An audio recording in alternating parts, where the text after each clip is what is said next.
저는 30대 후반 주부예요. 살면서 살림이 나아진 집은 첫째가 고생, 잘 살다가 나중에 망한 집은 막내가 고생이라고 하잖아요. 저희 시댁의 경우는 전자였어요. 노름에 빠져서 대대로 내려온 전답에 하나 남은 집까지 팔아먹고 돌아가신 시아버지 탓에 제 남편은 어려서부터 가장 노릇을 하며 고생을 했거든요. 어머니 말씀으론 제 남편이 공부를 잘해서 동네에 소문난 수재였다는데 집이 찢어지게 가난한 탓에 대학은 꿈도 못 꾸고 낮에는 일하고 밤에 야간 고등학교를 다녔다고 하더군요. 내 자식이지만 큰애는 정말 버릴 게 하나 없는 사람이다. 못난 부모 만나 어릴 때부터 굶기도 많이 굶고 이 고생 저 고생 안 해본 게 없는 애야. 애미로서 해준 것도 없고 고생만 시킨 게 마음에 걸리는구나. 살아생전에 어머님께서는 늘 이렇게 말씀하셨어요. 어머니 말 맞다나 저희 남편 같은 사람도 없을 거예요. 성실하고 자상한 데다 어려운 사람을 보고 그냥 넘기는 적이 없는 사람이죠. 의경으로 제대하고 경찰이 된 남편은 동네 파출소에 있을 때도 사비를 털어 독거노인과 불우 청소년을 돕곤 했어요. 쉬는 날에도 몸이 불편한 동네 어른들을 찾아뵙느라 휴일도 반납할 정도였죠. 그러다가 어머님이 돌아가시고부터는 아예 10살 어린 동생을 맡아 키우고 대학 공부까지 시켰죠. 시동생 결혼할 때는 신혼집 구하라고 대출까지 받아 전셋집을 해주었고요. 저희 친정엄마는 이런 제 남편을 보고 오지랖이 넓다고 탓하지만 그때까지만 해도 저는 그렇게 생각 안 했어요. 부모 없이 결혼하는 동생을 생각하는 남편의 마음을 잘 아니까요. 그래서 그 뜻을 따랐던 거고요. 천성이 착한 사람이라 그 정도 일은 당연한 거라고 생각했거든요. 그런데 지금에 와서는 그때 남편을 말리지 못한 게 천추의 한이 되네요. 왜냐고요? 바로 얼마 전 시동생이 했던 행동 때문이에요. 한때는 세상에 둘도 없이 가까웠던 남편과 시동생의 관계가 남보다 못한 사이가 된 건 불과 몇 년 전부터예요. 동서가 주식으로 대박을 치면서 많은 돈을 벌고부터였죠. 옛말에는 곳간에 인심이 난다고 했지만 실상은 곳간이 채워질수록 개구리 올챙이적 생각을 못하더라고요. 허울 좋은 옛말일 뿐이었던 거죠. 없는 살림에 돈이 생기고 보니 시동생 내외의 목에 힘부터 들어갔어요. 그리곤 위아래도 모르고 까부는데 성질 같아선 한 대 패고 싶을 정도였죠. 모르긴 해도 예전에 저였다면 정말 그랬을지도 모르겠네요. 100일 동안 마늘과 쑥으로 버티던 웅녀의 심정으로 꾹 참았다니까요. 사실 저에게는 남편만 아는 오래된 비밀이 있어요. 그 얘기를 하자면 20년 전으로 거슬러 올라가야 돼요. 제가 17살이던 시절로요. 당시 저는 소위 말하는 날라리였어요. 처음부터 그랬던 건 아니고 15살 때 아빠가 돌아가시고 엄마랑 단둘이 살게 되면서 일탈을 하게 된 거였죠. 아빠가 돌아가시고 엄마는 외롭다는 이유로 툭하면 집에 남자를 들였어요. 제 눈에는 그런 엄마가 사람으로 보이지 않았죠. 아빠의 온기가 채 가시기도 전에 남자를 집에 들이는 게 도저히 이해가 안 갔으니까요. 그래서 허구한 날 엄마와 싸웠어요. 엄마는 남자 없으면 못 살아? 뭐가 그렇게 외롭다고 툭하면 집에 남자를 들여? 내 입장은 생각 안 해? 자식 보기 창피하지도 않냐고. 인연이 뭐가 어쩌고 어째? 그동안 먹여주고 키워줬더니 고마운 줄을 모르고 어디서 엄마한테 대들어. 그래, 난 남자 없으면 안 된다. 외로워서 죽을 것 같은데 어떻게 딸년이라고 하나 있는 게 혼자 남은 엄마 걱정은 못할 망정 타박은. 그리고 내가 뭘 그렇게 잘못했니? 내가 불륜을 저질렀어. 남의 남자를 뺏어서 만났어. 말해봐. 남녀가 만나서 연애하는 게 뭐가 잘못이라는 거야? 괜한 내 탓하지 말고 네 인생이나 똑바로 살아 이년아. 매일 결론 없는 평행선만 달렸습니다. 그러다 보니 서로 얼굴을 마주치는 게 불편해졌고 집에 들어가는 게 그렇게 싫었어요. 그래서 저와 비슷한 처지인 친구들과 어울리며 밥벌이를 배워야 했기에 나쁜 짓도 하게 되었고요. 툭하면 근처 학교 일진들과 패싸움을 하고 잘 사는 집 애들한테 돈도 뺏고 괴롭히기도 했어요. 막장 인생이었죠. 그땐 세상이 싫었거든요. 불행한 나와는 달리 행복하게 사는 사람들을 보면 괜히 화가 났어요. 변명 같지만 나도 남들처럼 평범한 가정에서 사랑받고 자랐다면 이렇게 삐뚤어지지는 않았을 거라 생각했죠. 참 철이 없었던 거예요. 하루는 배가 고파서 친구들과 동네 슈퍼에 들어가 빵과 과자를 훔쳤는데 도망치는 과정에서 문턱에 다리가 걸려 넘어지는 바람에 저만 잡히게 됐어요. 그때 신고를 받고 달려온 경찰이 바로 지금의 제 남편이에요. 경찰을 보자 주인 아줌마는 저를 당장 감옥에 쳐넣으라며 길길이 뛰었어요. 그동안 없어진 물건값까지 다 저한테 물어내라면서요. 저런 것들은 사회에서 격리시켜야 돼. 태가리에 피도 안 마른 게 벌써부터 남의 물건에 손대는데 어디 제대로 된 인간이 되겠냐고. 하나를 보면 열을 안다고. 모르긴 해도 네 부모도 너랑 똑같은 년놈들일 거다. 그러니 자식을 도둑년을 만들었지. 저런 것도 딸년이라고. 네 엄마 너 낳고 미역국을 먹었다니? 네 엄마 낯짝이 궁금하다. 순간 그 말에 울컥했어요.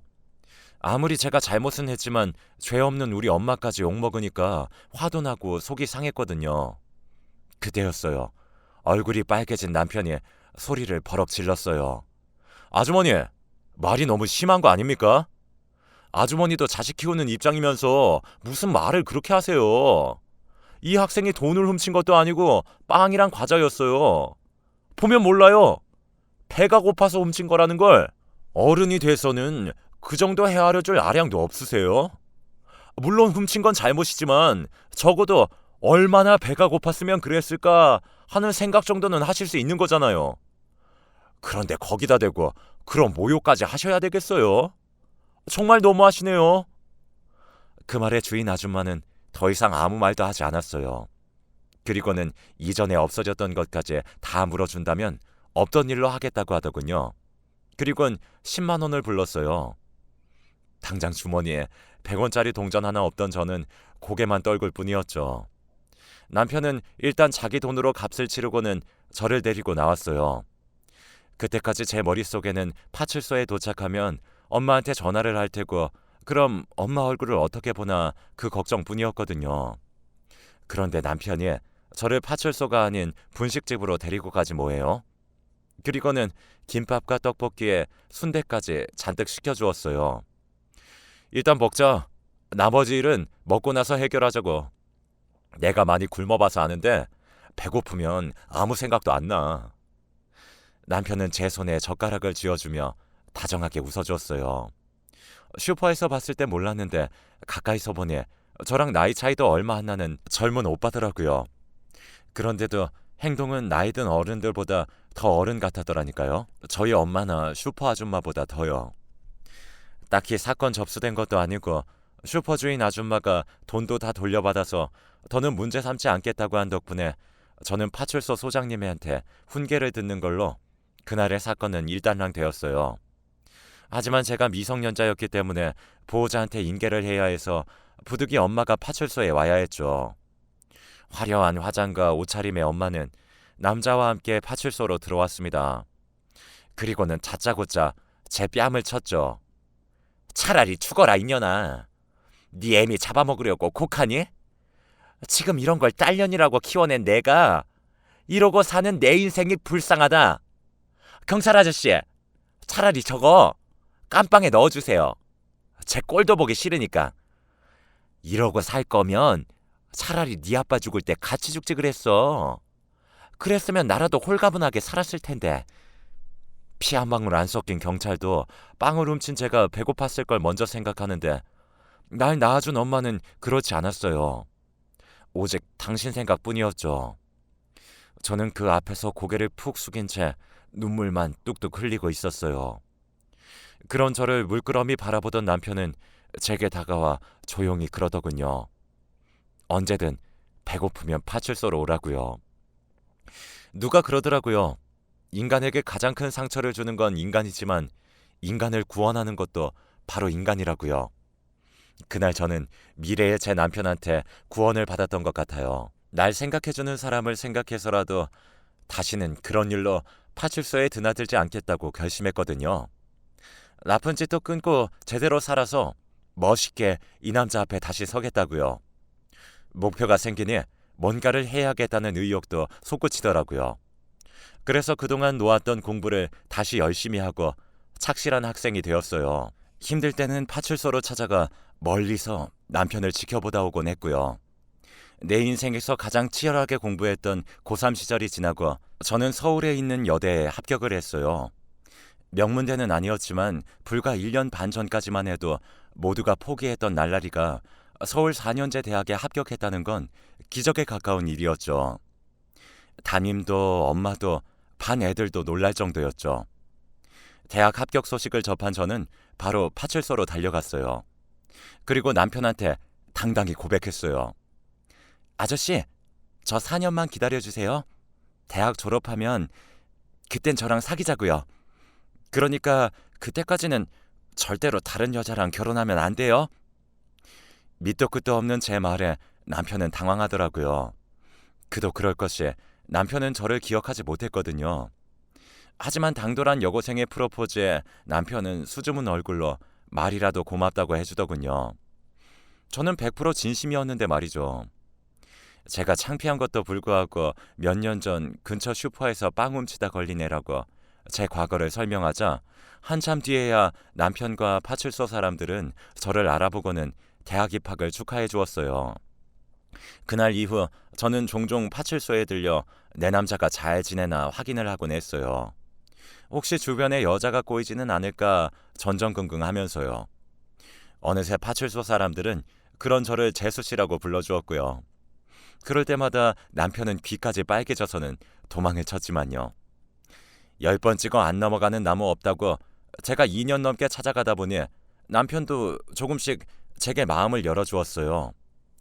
깻잎 머리 교복 차림 여고생일 때는 아무래도 어려 보였겠지만 이젠 화장도 익숙한 여대생으로 변해서 그런가 애 취급도 안 하고 말이죠. 그렇게 파출소를 드나든 지 2년하고 3개월 만에 저는 남편과 정식으로 사귀게 되었습니다. 당시 시동생은 고등학생이었는데 형제의 우애가 좋은 건지 눈치가 없는 건지 글쎄 데이트를 할 때 종종 따라 나오곤 했어요. 그때는 저한테 누나라고 부르며 엄청 잘 따랐었죠. 형제가 없는 저로서는 그런 시동생이 그렇게 귀엽더라고요. 시동생이 고3이 되고 수능 시험을 보러 갈 때도 몸이 아프신 어머님을 대신해 제가 시험장까지 따라갔을 정도였죠. 남편은 비상근무를 하느라 정작 자기 동생 시험장에는 갈 수가 없었거든요. 결혼도 하기 전부터 시댁의 큰아들 며느리 노릇을 했던 저는 시동생이 시험을 마치고 나올 때까지 교문 앞을 지키고 있었어요. 교문에 커다란 엿을 붙이고 간절히 기도하는 부모님들 사이에서 말이죠. 수능 시험을 마치고 나온 시동생은 그런 저를 발견하곤 미안해서 어쩔 줄 모르더라고요. 형수님, 제가 알바해서 첫 월급 타면 다른 사람은 몰라도 형수님 선물은 꼭 사드릴게요. 그러니까 우리 형이랑 헤어지지 말고 꼭 결혼까지 하세요. 남편과 달리 넉살이 좋은 시동생은 추위에 덜덜 떨고 있는 제 손을 꼭 잡아주며 그러더라고요. 다행히 수능 성적이 잘 나온 시동생은 무난히 서울 4년대 대학에 합격했고 입학 전까지 아르바이트를 하며 용돈을 벌었어요. 그리고는 약속했던 대로 제게 귀걸이를 선물해 주었죠. 은도 아니고 싸구려 길거리표였지만 아직도 그 귀걸이를 가지고 있을 만큼 제게는 뜻깊은 선물이었어요. 대학을 졸업한 저는 전공을 살려 교육 관련 회사에 취직을 했고 그해 가을 드디어 결혼을 하게 되었죠. 주변에선 뭐 그리 일찍 결혼을 하냐고 했지만 솔직히 친정엄마와 사이가 안 좋았던 저는 하루라도 빨리 결혼해 집을 탈출하고 싶어서 더 서둘렀어요. 고부간의 갈등으로 고생하는 사람들도 있겠지만 제 경우는 오히려 어머님이 친정엄마보다 편하고 좋았어요. 어린 나이에 없는 집에 시집와 고생이 많다고 하시며 늘 제 걱정을 해주실 정도로 저희 어머님은 따뜻한 분이었거든요. 그렇게 몇 년간 시어머니의 사랑을 듬뿍 받으며 모처럼 사람 사는 것처럼 살았는데 제가 첫 아이를 임신하던 그해 어머님이 갑자기 세상을 떠나셨지 뭐예요. 막상 돌아가시고 나니까 그간 맞벌이 한다는 핑계로 어머님께 밥이며 빨래까지 맡겨놨던 게 그렇게 죄송할 수가 없더라고요. 살아계실 때 좀 더 잘해드릴 걸 하는 생각에 한동안 엄청 힘들었어요.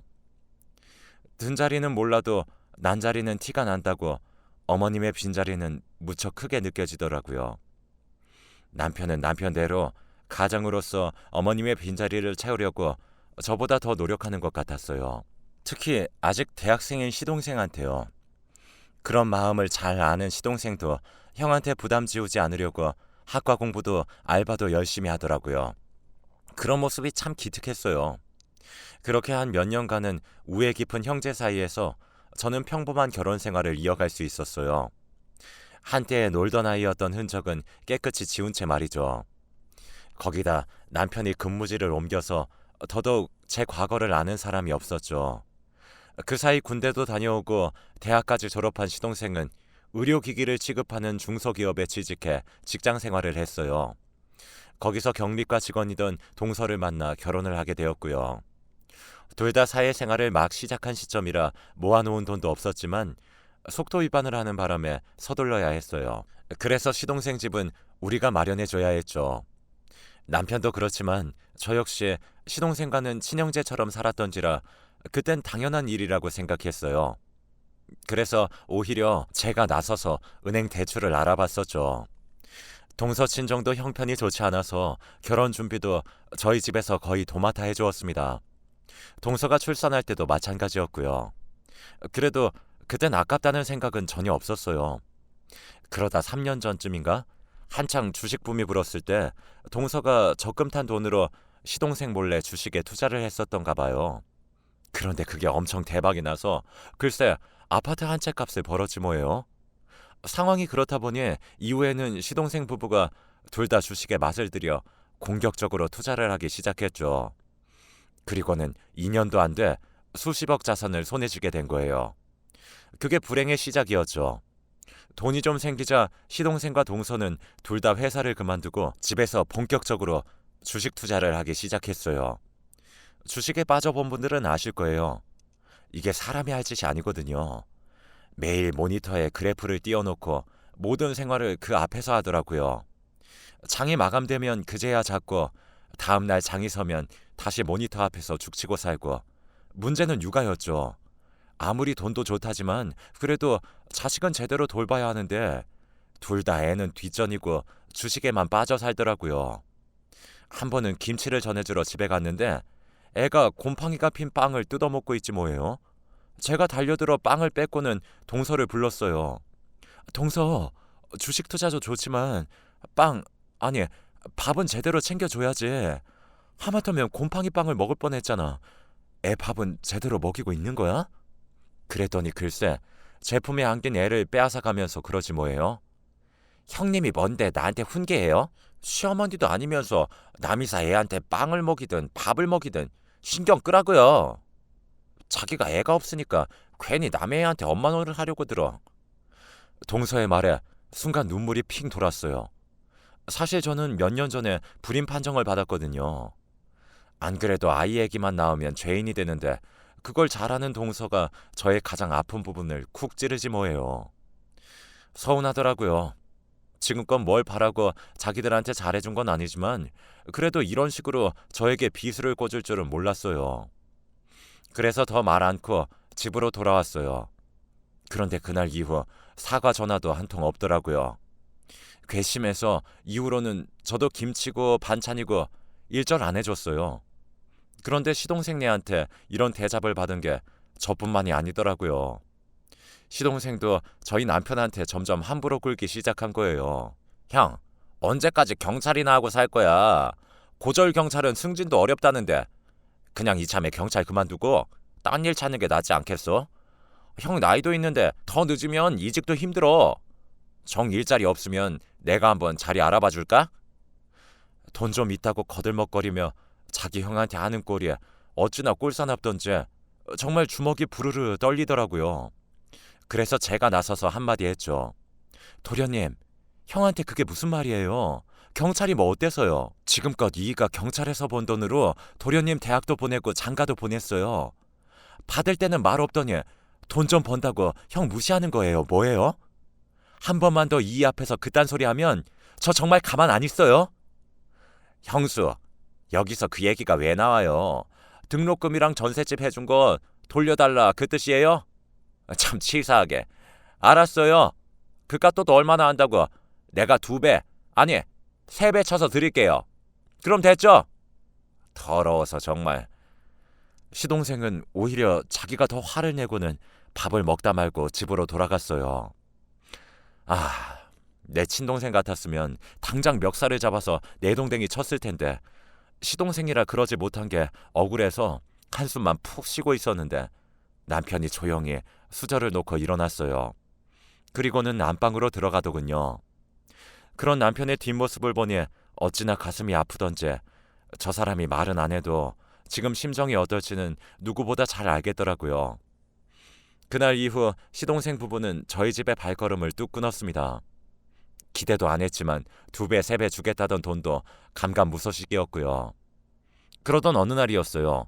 막 출근해서 업무를 시작하려는데 파출소에서 전화가 왔지 뭐예요. 네? 그이가 다쳐요? 얼마나요? 순찰을 나갔던 남편이 공사장에서 무단으로 투기한 폐자재에 걸려 넘어져 다리를 다쳤더라고요.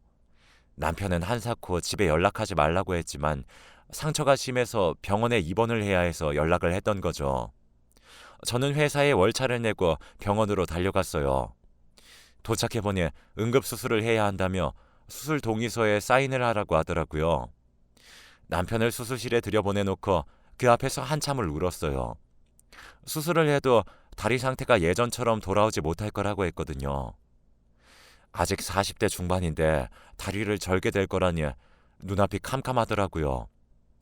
누구보다 건강에 자신이 있던 사람이 그런 자신의 모습을 받아들이기도 쉽지 않을 것 같아서 혹여 마음에 상처를 받지는 않을지 걱정이 됐죠. 그렇게 수술을 받은 남편은 4시간 뒤에 병실로 옮겨졌어요. 늘 든든한 산처럼 느껴졌던 남편이 초췌한 모습으로 병상에 누워있는 걸 보니 자꾸 눈물이 나더라고요. 그래서 우는 모습을 남편한테 들키지 않으려고 화장실로 갔어요. 그리곤 돌아가신 어머니한테 빌었죠. 어머님, 평생 고생만 한 이 사람 다리까지 절게 되면 불쌍해서 어떻게 해요? 어머님이 제발 도와주세요. 제가 제사도 더 열심히 지내드릴게요. 그런다고 될 일은 아니었지만 그래도 저로서는 믿을 구석이 없어서 한참을 속으로 기도를 했어요. 병실에 돌아와 보니 수술을 집도했던 의사 선생님이 와 계시더라고요. 하도 울어서 두 눈이 시뻘개진 저를 보시더니 수술이 잘 됐으니 걱정하지 말라며 위로를 해주시더군요. 다행히 부위가 나쁘지 않아서 재활만 잘하면 다리를 저는 일은 없을 거라고요. 그 말에 어찌나 위안이 되던지 나도 모르게 어머님 감사합니다를 외쳤다니까요. 마취에서 깨어난 남편은 자신의 다리는 생각도 않고 제 걱정부터 했어요. 놀라게 해서 미안하다고요. 뭐가 미안해? 다친 당신이 왜 미안해? 거기에 폐자재를 버린 놈들이 미안해야지. 내가 당신 태엄만 해봐. 그것들 아주 가만히 안 둬. 성질을 버럭 내는 저를 보고는 그제야 남편이 빙그레 웃더군요. 수술은 잘 됐지만 재활을 해야 해서 남편은 당분간 집에서 쉬어야 했어요. 그렇게 한 달이 지난 어느 날이었습니다. 퇴근해보니 시동생 내외가 집에 와 있더라고요. 형이 다쳤다고 연락을 해도 병원을 들여다보지도 않더니 그래도 걱정은 됐는지 집으로 찾아왔나 했어요. 그런데 남편과 뭔가 얘기를 나누다가 제가 들어오니 얼른 입을 닫더라고요. 내외가 제 눈치만 슬슬 살피는 게 낌새가 하도 수상해서 일부러 남편 옆에 가서 앉았어요. 무슨 얘긴데 내가 오니까 딱 그쳐요? 여보, 무슨 얘기했어? 그러자 남편은 착잡한 표정으로 제 눈을 피해 고개를 돌리더군요. 그때였어요. 동서가 그러더라고요. 이렇게 된 거 숨길 거 있나요? 따지고 보면 아주머님한테도 좋은 제안인데 다리도 다치셔서 전처럼 경찰 일하기 힘들 거 아니에요. 게다가 요즘 세상이 좀 흉흉해요. 칼에 총까지 든 범인을 잡으러 다니다 혹시 큰일이라도 당하면 어떻게 해요? 다리까지 성치 않은데 게다가 사람들이 경찰이라고 하면 어디 대접이나 해주나요? 짭새니 뭐니 놀리기 일쑤지. 그러니까 이참에 경찰 그만두세요. 저희가 아주버님 모실게요. 순간 귀를 의심했어요. 경찰을 그만두라는 건 그렇다 쳐도 왜 자기들이 내 남편을 모신다는 건지 이해가 안 갔거든요. 그런데 들어보니 일자리를 준다는 얘기더라고요. 얼마 전에 시동생이 컨설팅 회사를 차렸는데 거기 와서 일하라고요. 그때였죠. 묵묵히 듣고 있던 남편이 동서 말을 끊고는 자기는 그럴 생각이 없다고 거절을 하더라고요. 평소라면 상대방 얘기를 다 듣고 자기 얘기를 하는 사람이 왜 이러나 싶었죠. 그런데 동서 얘기를 더 듣고 보니 남편이 왜 그랬는지 알겠더라고요. 왜요? 동서 기사라서 그래요? 말이 운전기사지. 따지고 보면 그건 수행비서나 마찬가지인데. 게다가 이 사람이 자기 형인데 월급도 좀 톡톡히 해주겠어요. 솔직히 우리가 사람 구하자면 얼마든지 구해요.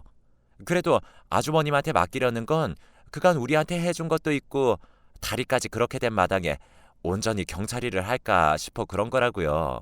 그래, 그 다리로 어디 취직도 못해. 다 생각해서 하는 말인데 그걸 무자르듯 자르냐? 자격지심이야 뭐야? 듣자니 이것들이 글쎄 제 남편한테 시동생 운전기사를 하라지 뭐예요? 순간 그간 참았던 화가 머리끝까지 오르면서 그간 잊고 살았던 날라리 본능이 제대로 터져나왔어요. 뭐가 어쩌고 어째? 이 미친 것들이 어디서 대먹지 않은 소리 씨부려? 뭐? 그 다리로 어디 취직도 못해? 찢어진 주둥아리라고 어디서 함부로 나불거려 대먹지 않게. 니들 둘 오늘 대가리가 엉덩이에 인사 좀 해볼래? 니들 눈깔 빼서 저글링 한번 해줘. 가짜는 무말랭이 같은 것들이 어디 감히 내 남편한테 지 기사를 하래? 한번 터져나온 왕년의 욕짓거리들을 날 것 그대로 시동생 내외의 얼굴에 뿜어줬어요. 이런 저의 모습을 처음 본 세 사람은 아무 말도 못한 채 입만 떡 벌리고 굳어버렸죠. 한때 제가 날라리였다는 사실을 아는 남편도 놀라긴 마찬가지였어요. 그렇겠죠. 그동안 조심조심하며 살았으니까요. 하지만 이날은 도저히 못 참겠더라고요. 이것들 다시는 안 보는 한이 있어도 버르장머리를 제대로 고쳐놔야겠다 생각했거든요. 니들이 언제부터 돈 좀 굴리고 살았다고 시건방을 떠는 건데 월세방 하나 구할 돈도 없어서 지형 앞세워 은행 대출 받아간 것들이 너 이자라도 한번 내고 이러냐? 말로는 그간 가져간 돈 2배, 3배 쳐준다더니 왜 소식이 없어? 그런 주제에 어디서 지금 누구한테 시다바리 노릇을 하래? 되먹지 않은 개벽다기 같은 새끼들 같으니라고. 눈 깔아 이 새끼야. 마이 포크로 확 뽑아버리기 전에. 그리고 너 터진 입이라고 함부로 떠드는데 내 남편이 네 친구야? 띠동갑도 넘는 아주머님한테 어디 건방지게 반말을 해. 나이를 똥으로 처먹었냐? 어따 대고 반말을 해. 쳐 죽을라고. 좋은 말 할 때 잘 들어라. 오늘 밤까지 네 학비에 신혼집 대출금, 은행 이자까지 쳐서 싹 다 보내. 동사가 경리 출신이니까 돈 계산은 잘하리라 믿지만 혹여라도 계산 틀리면 내가 10원마다 강냉이 하나씩 털어줄 테니까 한 치의 오차도 없이 확실히 해. 알았어? 성질이 잔뜩 난 저는 시동네 내외를 집에서 내쫓고는 문을 걸어 잠갔어요. 그리고 몇 시간 뒤에 남편 계좌로 목돈이 들어왔더라고요. 사실 이게 은행 이자를 제대로 친 건지 어떤 건진 잘 모르겠더라고요. 애초에 돌려받을 생각도 안 왔던 돈이니까요. 그래서 그냥 덮으려고 했는데 남편이 껄껄대며 그러더라고요. 지금껏 자신이 저를 보호하고 산다고 생각했는데 오늘 보니 제가 자신의 보호자였다고 말이에요. 누가 보호자면 어때요? 살맛대고 사는 동안 서로 위하고 살면 되죠. 3개월간의 재활을 마친 남편은 다시 업무에 복귀했어요. 남편 말로는 아직 완쾌는 아니지만 몇 달 뒤엔 전처럼 날아다닐 수 있을 것 같다네요. 그리고 그날 이후 남편은 제가 화가 나서 얼굴이 붉어지면 제 입부터 틀어막는 버릇이 생겼어요. 말로는 제 체면을 생각해서 그런다는데 아무래도 참아야겠죠? 참, 컨설팅 사업을 시작했던 시동생은 몇 달을 못 넘기고 쫄딱 망했어요. 가지고 있던 주식이 폭락해 적자인 회사를 운영해 나갈 자금이 부족해서 그랬다더군요.